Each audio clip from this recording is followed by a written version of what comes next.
C'est à la demande du gouvernement tchadien que la France décide de mettre en place en février 1986 un dispositif militaire restreint mais cohérent et performant.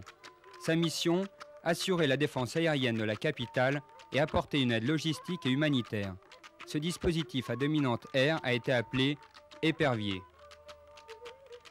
En décembre 86, je suis envoyé là-bas avec une équipe de mécaniciens pour armer le détachement, composé donc de 2 Mirage F1CR et d'une vingtaine de mécaniciens et de 3 pilotes, dont moi. Nous relevions d'ailleurs le nouveau commandant du 233, qui était donc patron du 233 Savoie de l'époque, et qui m'avait simplement dit, en me passant les consignes, « ça chauffe, tu ne devrais pas tarder à y aller ».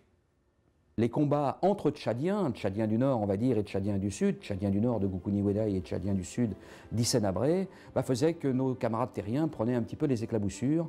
Et donc, comme il avait été interdit, c'était quand le président Mitterrand a décidé de monter cette ligne rouge au 16e Nord, c'était une frontière infranchissable, et donc tout franchissement de frontière entraînait une intervention de la France. Et donc, il avait été décidé de détruire le ou les radars de la piste de Wadi Doum. Et donc les F1CR, leur mission, c'était ce que mes camarades de la 3 ont baptisé mission chèvre, comme l'animal, hein, parce qu'on servait un petit peu de chèvre, c'est-à-dire qu'on était là pour forcer les radars à marcher. Donc il fallait pour ça présenter une menace sur le terrain de Wadi Doum. Donc on décollait à peu près à la même heure que les Jaguars. Les Jaguars partaient à l'est du Tchad, nous on était pratiquement au milieu, au centre du Tchad, et on partait au Cap Nord, les deux patrouilles. Hein. Et puis quand on a été présent dans le nord-ouest du Tchad, au nord-ouest de Faya-Largeau, là on a pris le cap vers Wadi Doum, en gros le cap 90 face à l'est, en direction de Wadi Doum, et là, volontairement, on est monté pour se faire voir par le radar de Faya-Largeau, de manière à ce que Faya-Largeau serve de sonnette pour Wadi Doum et force Wadi Doum à émettre. Une fois qu'on a bien été détecté par Faya-Largeau, on est descendu, bien sûr, à très basse altitude, toujours en direction de Wadi Doum, et au moment où on disparaissait des scopes, à 13h local, les Jaguars donc, tiraient leur missile, qui est allé donc, sur le radar et qui a neutralisé le radar. Et puis pendant ce temps-là, qu'est-ce que faisaient les F1CR? Bien sûr, ils évitaient de rester dans la zone parce que ça sentait pas très bon. Et donc on a les uns les autres repris le cap retour. Donc on s'est collé par terre, on est resté comme ça le plus longtemps possible à basse altitude, à très grande vitesse. Et donc évidemment, à ces vitesses-là et à cette altitude, la consommation du F1 est très importante. Alors le copain avait un peu plus de pétrole que moi puisqu'il avait ravitaillé à l'aller après moi, mais il avait 200 litres de mieux, hein, c'est tout. Il fallait penser à l'autre. Mais il fallait surtout faire le plein, parce qu'on était encore loin. En forçant le panier pour faire la boucle qui nous permet d'avoir une petite marge de manœuvre pendant le ravitaillement en vol, une fois qu'on est connecté dans le panier, je suis rentré un peu brutalement dans le panier. Et j'ai failli tout casser. Je suis ressorti aussitôt sans arracher le panier et sans casser le gland. Nous avons tous les deux réussi à prendre du pétrole. Nous sommes rentrés, vous imaginez un peu la fête qu'il y a eu à l'arrivée, notamment en voyant le Jaguar à 100 sans son martel en dessous. Certes, on avait été détecté par un radar, mais on avait été aussi poursuivi par un avion de chasse libyen. Mais voilà, donc ça c'est pas... On s'en est bien sorti, on est là. Et puis alors, historiquement, c'est quand même très important de le dire, le 1-33, c'était sa première mission, et la 33, c'était sa première mission de guerre effective depuis Suez. La mission épervier, ça consiste à rapporter des photographies aériennes sur le territoire concernant beaucoup de choses, aussi bien la recherche de rebelles qui passeraient, aussi le suivi des camps de réfugiés qui nous permettent justement de voir un petit peu les étendues, si ça évolue, si ça diminue. Et aussi, on travaille beaucoup pour le groupement Terre qui, on va leur fournir des photographies aériennes pendant la saison des pluies pour voir si les routes sont praticables. On travaille un petit peu pour tout le monde, mais notre mission principale, effectivement, c'est la reconnaissance du territoire pour voir un petit peu l'évolution et le suivi des activités du théâtre. L'implication de la chaîne du renseignement et de la chaîne de l'image dans la préparation d'une mission de reconnaissance est vraiment importante. Le travail de préparation de l'objectif est vraiment une totale collaboration avec l'interprétateur photo où nous on va lui exposer nos contraintes en termes de situation tactique et lui va va apporter ses contraintes pour ramener le cliché le meilleur possible. Parallèlement à tout ce qui est technique, le Presto c'est un petit peu le paparazzi de la Rocco. Il y a une focale de 610 mm, donc c'est un gros zoom, quoi. Ce qui permet de pouvoir faire des zones que l'on risque de ne pas voir à la 33 ou qu'on ne peut pas prendre à la 33, et on arrive quand même à avoir de bons détails. La preuve, on est ici et on reconnaît bien tout ce qui est matériel.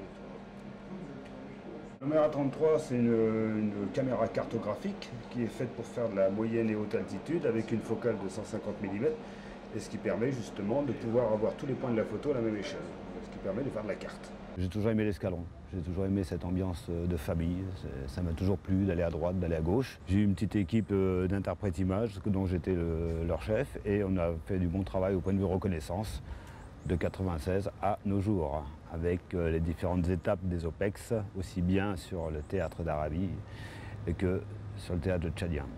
En général, toutes les missions de reconnaissance que l'on fait sont intéressantes, donc elles nous marquent un petit peu tout le temps. C'est un métier que l'on fait plus par passion. Nous, notre but, c'est de donner un résultat. Et rien que le fait de savoir qu'il faut donner un résultat, c'est déjà quelque chose d'important pour nous et quelque chose qui valorise le travail que l'on fait derrière.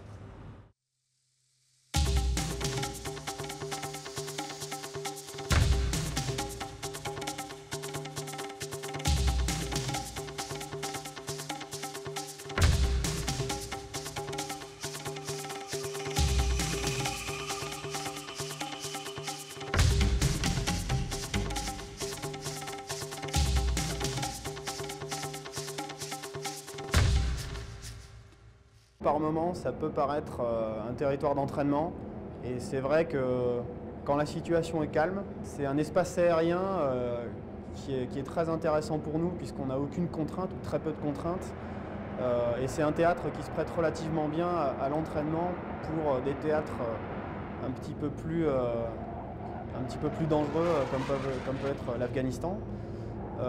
Cependant, la situation en Afrique, elle est toujours à même de basculer à un moment ou à un autre. On peut rapidement avoir une attaque de rebelles qui viendra de l'Est, et puis là ça peut très rapidement monter en puissance.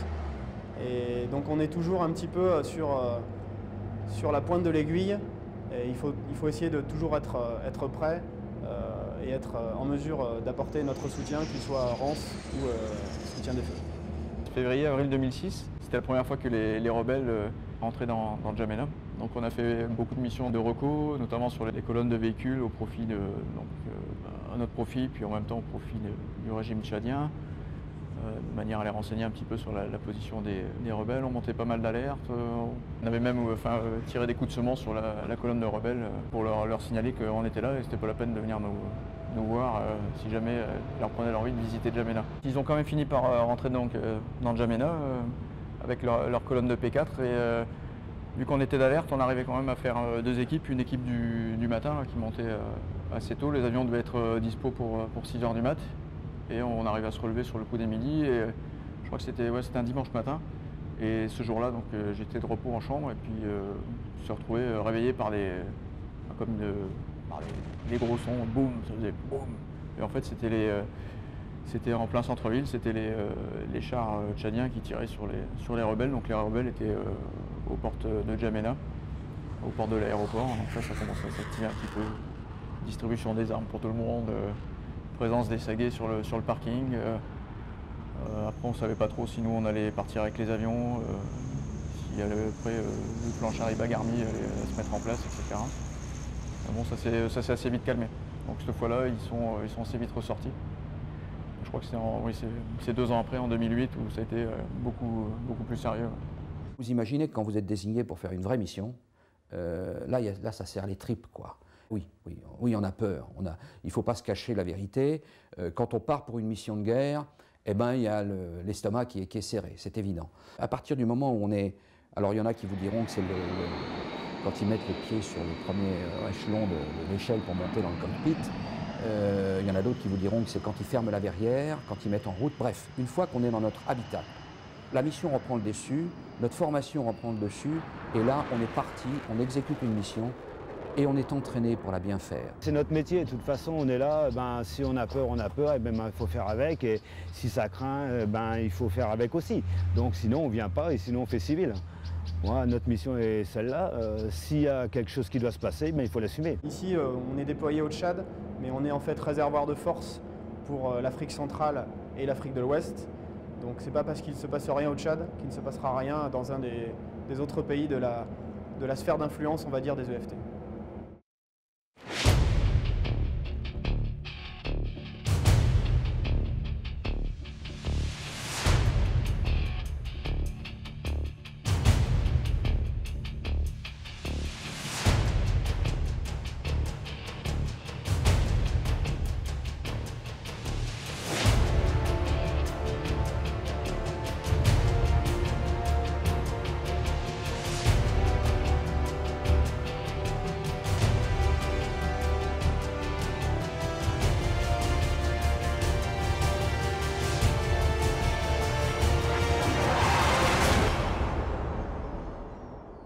Tout problème technique peut arriver à n'importe quelle mission, qu'elle soit importante ou pas. Ça, la panne est la panne. Donc, et généralement, nous avons un bon produit puisque nous avons des bons spécialistes.